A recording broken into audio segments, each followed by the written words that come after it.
The weight of pixels. How digital scarcity shapes the value of the human form.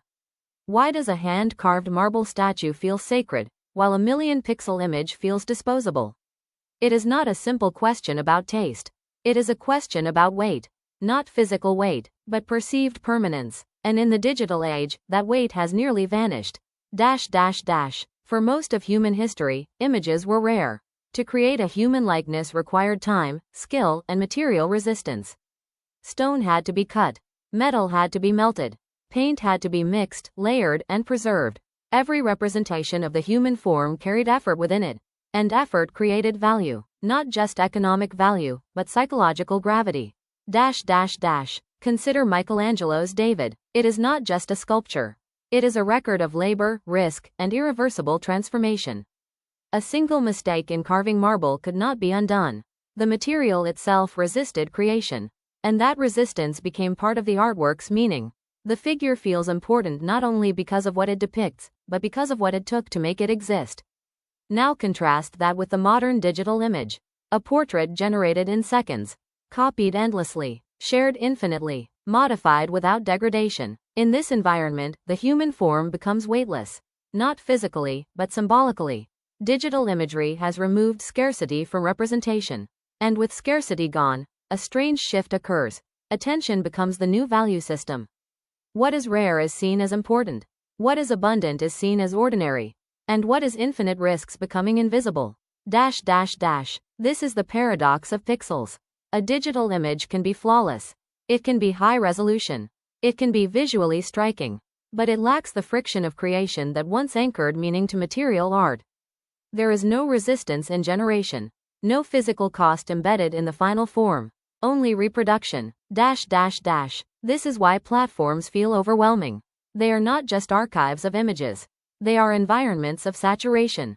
Millions of human faces. Millions of bodies. Millions of expressions. All existing at once. All competing for attention. All dissolving into a continuous stream. In such a system, the human form begins to lose distinction. Not because it is less meaningful, but because it is no longer rare. And rarity has always played a hidden role in how we assign value to visual culture. What is difficult to produce becomes sacred. What is easy to reproduce becomes background. This creates a tension between intention and distribution. An artist may create an image with care, symbolism, and emotional depth. But once released into a digital ecosystem, that image becomes part of an infinite flow. It can be copied, reshared, and detached from its original context within seconds. Meaning becomes fluid, ownership becomes blurred, permanence becomes uncertain. In contrast, physical art resists this dissolution. A sculpture remains in a single location. A painting exists in a specific material state. Even reproduction cannot fully replace the presence of the original object. There is always a first body of the work, a singular anchor in space and time. Digital art has no such anchor. It exists as data, and data, by its nature, is weightless. It does not decay in the same way.